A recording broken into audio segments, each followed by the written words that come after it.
देश के आदरणीय नेता श्री राहुल जी गांधी साहब, इनसे मैं रिक्वेस्ट करूंगा कि आप सभा को संबोधन करें। काँग्रेस पक्षाचा जोरदार टाळ्या वाजवायच्या आहेत। इकडच्यांनी बसून घ्यायचं आहे, तिकडच्यांनी बसून घ्यायचं आहे। रमेश चेन्नीथाला जी, पाडवी जी, दिलीप नायक जी, बापू चावरे जी, प्रतिभा जी, हमारे कैंडिडेट्स केसी पाडवी जी, पाटिल जी, श्रीश नायक जी, किरण ताडवी जी, प्रवीण बापू चावड़े जी, राजेंद्र गावित जी, बुधिया पवार जी, स्टेज पे इंडिया अलायंस के नेता भाइयों और बहनों, कांग्रेस पार्टी के हमारे प्यारे कार्यकर्ता, अलायंस बब्बर शेर, कांग्रेस पार्टी के बब्बर शेर,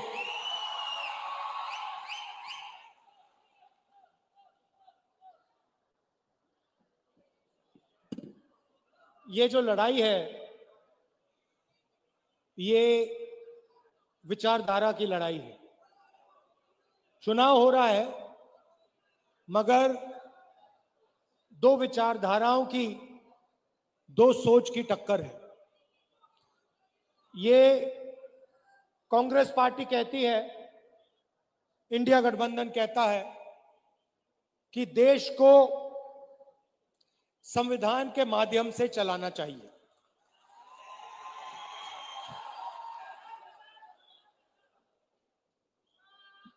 प्रधानमंत्री जी कहते हैं कि मैं संविधान को पब्लिक मीटिंग में दिखाता हूं और संविधान खाली है। संविधान उनके लिए खाली है क्योंकि उन्होंने ये संविधान जिंदगी में पढ़ा नहीं है। उनको कोई आइडिया नहीं कि इस किताब के अंदर क्या लिखा हुआ है। इसीलिए प्रधानमंत्री जी के लिए यह संविधान खाली है। वो कहते हैं कि लाल रंग का संविधान राहुल गांधी दिखाता है। देखिए इस पर क्या रंग है, नीला है, लाल है, हमें कोई फर्क नहीं पड़ता। इसके अंदर जो लिखा है उसकी हम रक्षा करते हैं, उसके लिए हम जान देने को तैयार हैं। तो एक तरफ कांग्रेस पार्टी, इंडिया गठबंधन जो संविधान की रक्षा कर रही है, मैं आपसे पूछना चाहता हूं, और आदिवासी भाई और बहन इस बात को सबसे अच्छा समझेंगे। आज हमने यहां बिरसा मुंडा जी, भैया थोड़ा सामने से हटिए, थोड़ा सामने से हटिए। ये आज हमने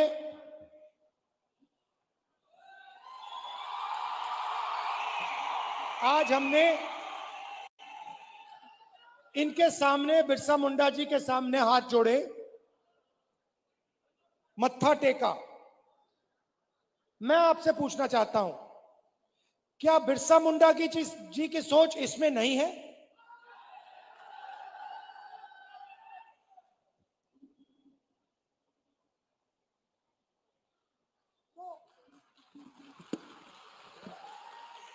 तो नरेंद्र मोदी जी कहते हैं कि यह संविधान खाली है, खोखला है, इसमें कुछ नहीं है। मैं नरेंद्र मोदी जी को समझाना चाहता हूं, और प्रधानमंत्री जी आप अच्छी तरह सुनिए क्योंकि आप देश के प्रधानमंत्री हैं। नरेंद्र मोदी जी, यह संविधान खोखला नहीं है। इस संविधान में हजारों साल की सोच, बिरसा मुंडा जी की सोच, बुद्ध भगवान की सोच, फूले जी की सोच, अंबेडकर जी की सोच, गांधी जी की सोच सब भरी हुई है। ये हिंदुस्तान, नरेंद्र मोदी जी, ये खोखला नहीं है, इसके अंदर हिंदुस्तान का ज्ञान, हिंदुस्तान की आत्मा है। और जब आप इसे खोखला कहते हो तो आप हिंदुस्तान, बिरसा मुंडा जी, महात्मा गांधी जी, अंबेडकर जी, इन सब का अपमान करते हो। लड़ाई भाइयों और बहनों इसको बचाने की है। आपको कॉन्स्टिट्यूशन में, संविधान में नाम दिया गया है। आपको संविधान में आदिवासी नाम दिया गया है। इस संविधान में आप कहीं भी पढ़ लो, इस संविधान में आपको वनवासी नहीं कहा जाता है, आपको आदिवासी कहा जाता है। मगर आरएसएस के लोग, बीजेपी के लोग, हिंदुस्तान के प्रधानमंत्री आपको वनवासी कहते हैं। इन दो शब्दों में बहुत बड़ा फर्क है। आदिवासी का मतलब जो हिंदुस्तान के पहले मालिक थे। इस संविधान में बिरसा मुंडा जी ने जो त्याग किया, जो शहीद हुए, उनके शब्द हैं। इसीलिए संविधान में आपको आदिवासी नाम दिया गया है। आदिवासी नाम का मतलब समझिए। आदिवासी नाम का मतलब हिंदुस्तान के पहले निवासी, हिंदुस्तान के पहले मालिक। मतलब ये जो जल है, ये जो जंगल है, ये जो जमीन है, उसका पहला अधिकार आदिवासियों का है। ये बात, इसके लिए बिरसा मुंडा जी लड़े थे कि जमीन हमारी, जल हमारा, जंगल हमारा, और जल, जमीन और जंगल का फायदा हमें नहीं मिल रहा। इसीलिए शहीद हुए। वो अंग्रेजों से लड़े। आज वही सोच लेकर नरेंद्र मोदी, आरएसएस और बीजेपी घूम रही। वो कहते हैं आप वनवासी हो। वनवासी का मतलब आप जंगल में रहते हो। वनवासी का मतलब आपको ना जल पर, ना जंगल पर, ना जमीन पर अधिकार होना चाहिए। वो आपसे अधिकार छीनते हैं। आपको कहते हैं आप वनवासी हो, और फिर पूरे देश में जंगल काटने का काम करते हैं, आपकी जमीन छीनने का काम करते हैं। पैसा कानून कौन लाया? जमीन अधिग्रहण बिल कौन लाया? न्यामगिरी में कौन लड़ा? कांग्रेस पार्टी लड़ी, इंडिया गठबंधन के लोग लड़े। जमीन अधिग्रहण बिल से आपकी जमीन की रक्षा, पैसा कानून से, ट्राइबल राइट्स एक्ट से जंगल, जल, जमीन का अधिकार आपको। यह काम हमने किए हैं। और जैसे ही बीजेपी की सरकार आती है, काम शुरू कर देते हैं। आपकी जमीन छीनते हैं, अरबपतियों को पकड़ा देते हैं, आपका जल ले जाते हैं, आपका जंगल ले जाते हैं, और आपको कहते हैं भैया आप वनवासी हो। मैं आपसे सवाल पूछना चाहता हूं, आप वनवासी हो, आस्ते आस्ते आस्ते आस्ते सब जंगल जा रहा है। 10, 15, 20 साल में हिंदुस्तान में बहुत कम जंगल बचेगा, तो फिर आप कहां के रहोगे? अगर जंगल ही नहीं रहा तो वनवासी कहां जाएंगे? आप दूसरे प्रदेशों में जाओगे, मजदूरी करोगे। वनवासी का मतलब आपके बच्चों को शिक्षा ना मिले। वनवासी का मतलब आपके बच्चे इंजीनियर, डॉक्टर, लॉयर ना बने, अपना बिजनेस ना चालू करें। वनवासी का मतलब आपके बच्चे पायलट ना बने। आदिवासी का मतलब आपके बच्चे इंजीनियर बने, डॉक्टर बने, लॉयर बने, आपके बच्चे बिजनेस चलाएं, सरकार चलाएं। यह है फर्क आदिवासी वनवासी में। अब दूसरी बात आपको बताना चाहता हूं, और इस बात को आप दिल में रखिए। हिंदुस्तान में आदिवासियों की 8% आबादी है।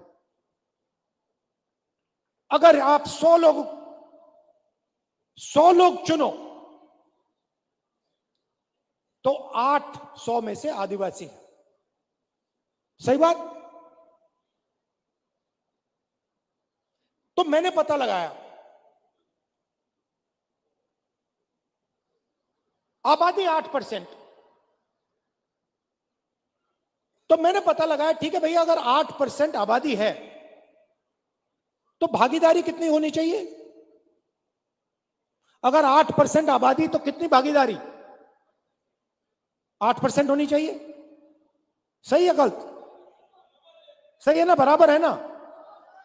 अगर 100 में से 8 आप हो तो फिर भागीदारी भी होनी चाहिए 8 की। तो मैंने पता लगाया, मैंने कहा देखो भाई पता लगाते हैं, हिंदुस्तान की सरकार में आदिवासियों की कितनी भागीदारी है। 90 अफसर हिंदुस्तान की सरकार को चलाते हैं। 90 अफसर हिंदुस्तान की सरकार को चलाते हैं। जो आप जीएसटी का पैसा देते हो, रोज देते हो, वो पैसा दिल्ली की सरकार को जाता है, उसको 90 अफसर बांटते हैं। मैं आपसे पूछना चाहता हूं, अगर दिल्ली की सरकार 100 रुपए खर्च करती है तो उसमें से आदिवासी अफसर कितने रुपए का निर्णय लेते हैं? बताइए बताइए बताइए। शांत हो गए आप? यह आपको मालूम होना चाहिए, यह सच्चाई आपको मालूम होनी चाहिए। भाइयों और बहनों, अगर हिंदुस्तान की सरकार 100 रुपए खर्च करती है तो आदिवासी अफसर 10 पैसे का निर्णय लेते हैं। मतलब आपकी भागीदारी 100 में से 8%, आपकी आबादी 100 में से 8, आपकी भागीदारी 100 रुपए में से 10 पैसे। 90 में से सिर्फ एक अफसर आदिवासी है और उस अफसर को पीछे कोने में बैठा रखा है, उसको काम नहीं देते। बड़ी मिनिस्ट्री उसके हाथ में नहीं है, उसको कहते हैं आप आदिवासी हो, आप पीछे बैठो। आप वनवासी हो, आप पीछे बैठो। यह बदलना है। बदलने का तरीका जाति जनगणना, कि सबको पता लग जाए कि सचमुच में आदिवासियों की कितनी भागीदारी है। मैं आपसे पूछना चाहता हूं, आप मीडिया देखते हो ना? देखते हो मीडिया? ये बड़े बड़े टीवी वाले एंकर हैं, इसमें से मुझे एक आदिवासी का नाम बता दो।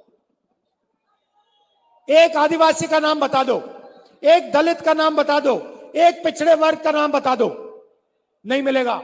हिंदुस्तान की सबसे बड़ी कंपनियों में, अदानी की कंपनी में, अंबानी की कंपनी में, मुझे एक आदिवासी नाम बता दो। नहीं मिलेगा। मजदूरों की लिस्ट निकालो, मनरेगा की लिस्ट निकालो, आदिवासी उसमें भरे हुए हैं। ये इमारतें आप बनाते हो, सड़कें आप बनाते हो,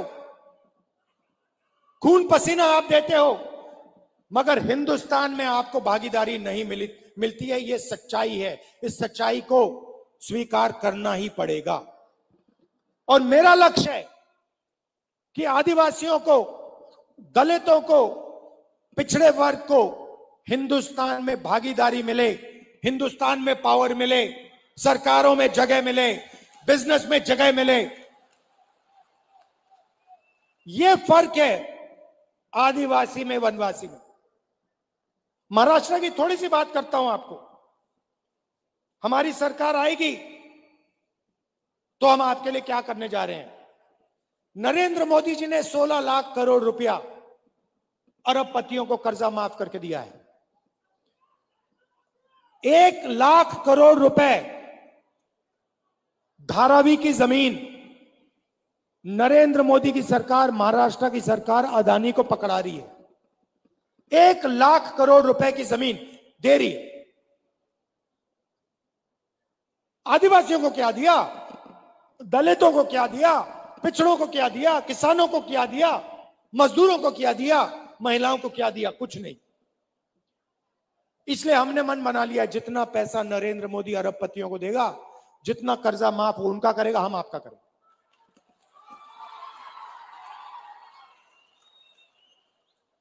तो सबसे पहला काम, महालक्ष्मी योजना, अच्छी तरह सुनिए। ये आदिवासी बहनें जो आई हैं,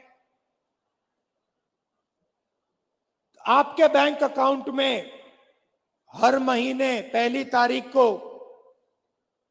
खटाखट 3,000 रुपए अंदर आप जगेंगी, बैंक अकाउंट में देखेंगी। और महाराष्ट्र की सरकार, कांग्रेस पार्टी की सरकार, इंडिया गठबंधन की सरकार ने सुबह ही आपके बैंक अकाउंट में 3,000 रुपए डाल दिए होंगे। उसके बाद आप कहेंगे चलो मार्केट जाती हैं, चलो मार्केट चलें। आप जब बस में मार्केट जाएंगी, आपको पता लगेगा कि कांग्रेस पार्टी की सरकार ने महिलाओं के लिए बस का टिकट फ्री में कर दिया है। आप बैठेंगी, कोई आपसे पैसा नहीं मांगेगा, आप बिना पैसे दिए बैंक जाएंगी, 3,000 रुपए बैंक अकाउंट से निकालेंगी और वापस आ जाएंगी। और जब भी आपको बस की जरूरत पड़ेगी, महाराष्ट्र में आपको कहीं भी जाना हो, महाराष्ट्र की महिलाओं से 1 रुपया नहीं लिया जाएगा। अब किसान कहेंगे, राहुल जी आपने महिलाओं को 3,000 रुपए दे दिए, इंडिया गठबंधन की सरकार ने महिलाओं को 3,000 रुपए दे दिए, हर महीने जनवरी, फरवरी, मार्च महिलाओं के बैंक अकाउंट में आ जाता है, फ्री में बस में घूमती हैं, हमारा क्या होगा? सब किसान कहेंगे। मैं उनको कहना चाहता हूं, 3 लाख रुपए तक का कर्जा आपका माफ होगा। और जब आप धान, सोयाबीन, कपास बेचोगे तो आपको सही दाम, minimum support price Congress party की, इंडिया गठबंधन की सरकार देगी। जाति जनगणना की मैंने बात कर दी। हम महाराष्ट्र में जाति जनगणना कराएंगे और पता लगाएंगे कि आदिवासियों की कितनी भागीदारी है संस्थाओं में, सरकार में, ब्यूरोक्रेसी में। आदिवासी, दलित, पिछड़े वर्ग के कितने लोग हैं। पार्लियामेंट में मैंने कह दिया है, लोकसभा में नरेंद्र मोदी के सामने, कांग्रेस पार्टी की सरकार जाति जनगणना करेगी। और ये जो 50% का आपने रिजर्वेशन पे दीवार लगा रखी है, उसको हम तोड़ के उड़ा के फेंक देंगे। रिजर्वेशन को हम 50% से आगे ले जाएंगे। लोकसभा में मैंने बोला है, ये वायदा मैं आपसे कर रहा हूं, जाति जनगणना और 50% की दीवार कांग्रेस पार्टी की सरकार दिल्ली में तोड़ेगी, महाराष्ट्र की सरकार यहां तोड़ेगी। जाति जनगणना हम करके दिखाएंगे। सबसे ज्यादा कष्ट गरीबों को इलाज से होता है। गरीब किसान को दिल का ऑपरेशन करना हो, पेट का ऑपरेशन करना हो, किसी को कैंसर हो जाता है, कैंसर का इलाज करना होता है, तो गरीब किसान कर्ज में डूब जाता है, आत्महत्या कर लेता है। इसलिए आपकी नई सरकार, इंडिया गठबंधन की सरकार, महाराष्ट्र में सबको 25 लाख रुपए तक का बीमा देने जा रही है।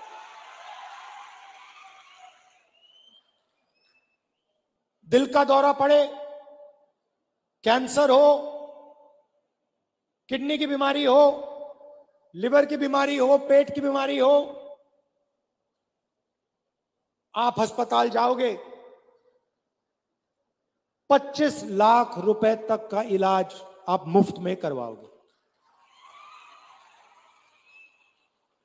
और युवाओं को, बेरोजगार युवाओं को 4,000 रुपए प्रति महीना, जब तक वो रोजगार पा लेंगे।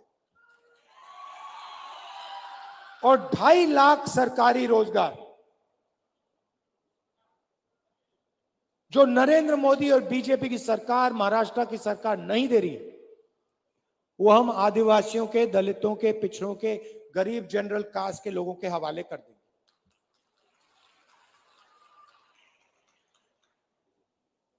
महाराष्ट्र की सरकार आपके जो प्रोजेक्ट्स हैं, जो महाराष्ट्र को रोजगार देने वाले प्रोजेक्ट्स हैं, उनको दूसरे प्रदेशों में भेजती है, और आपके लोग मजदूरी दूसरे प्रदेशों में जाके करते हैं।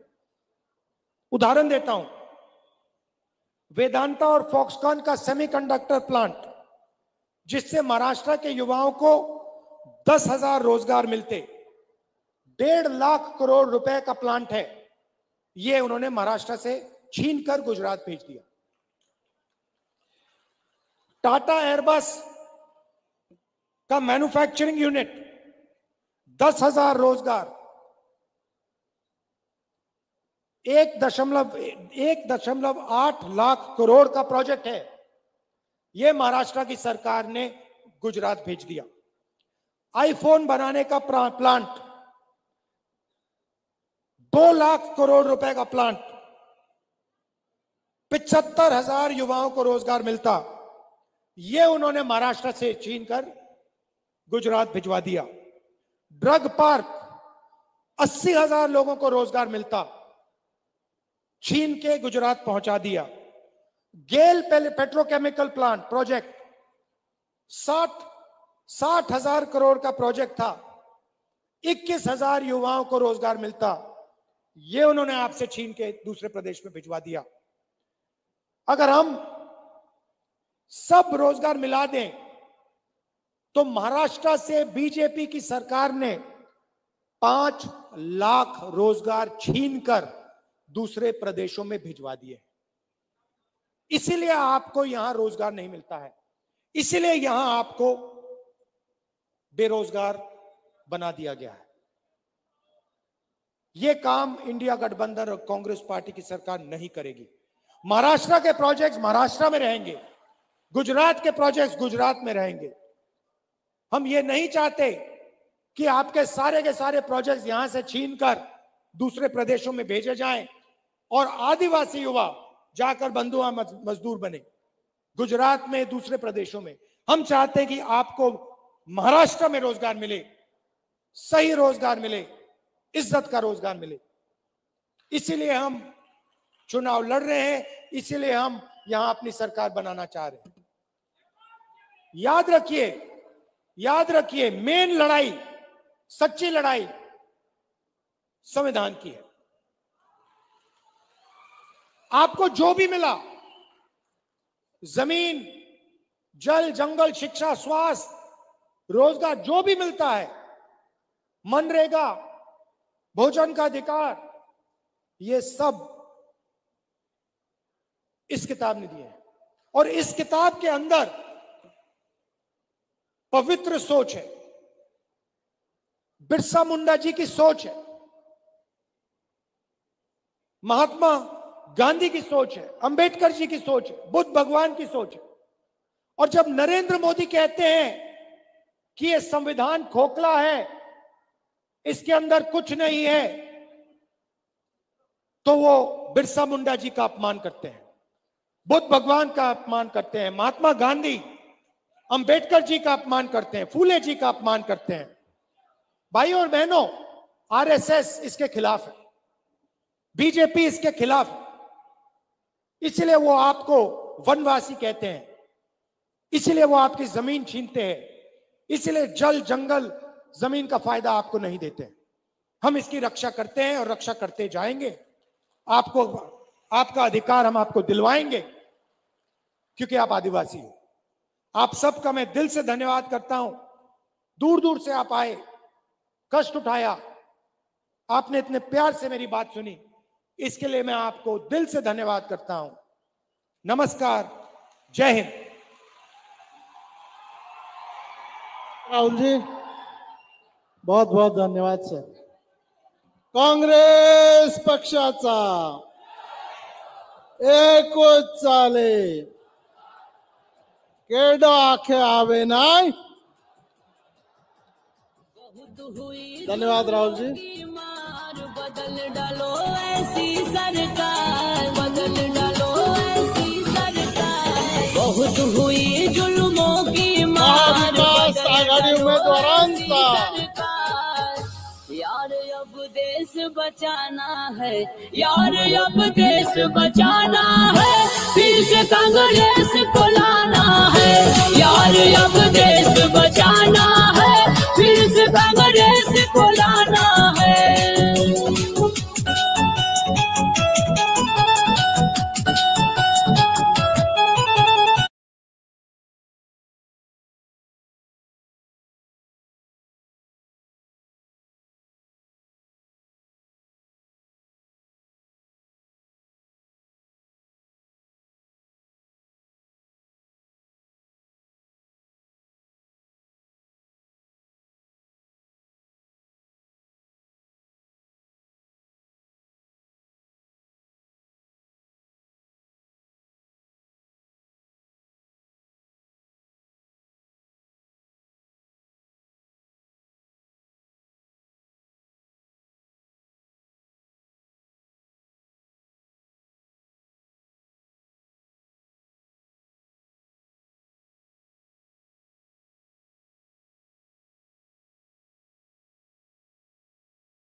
भारतीय राष्ट्रीय कांग्रेस पक्षाचा राहुल गांधी, आप आगे बढ़ो, एकच चाले, अरे हात चालवा, एकच चाले, अच्छा जोर में हात ऊंचा कीजिए, एकच चाले, अरे एकच चाले।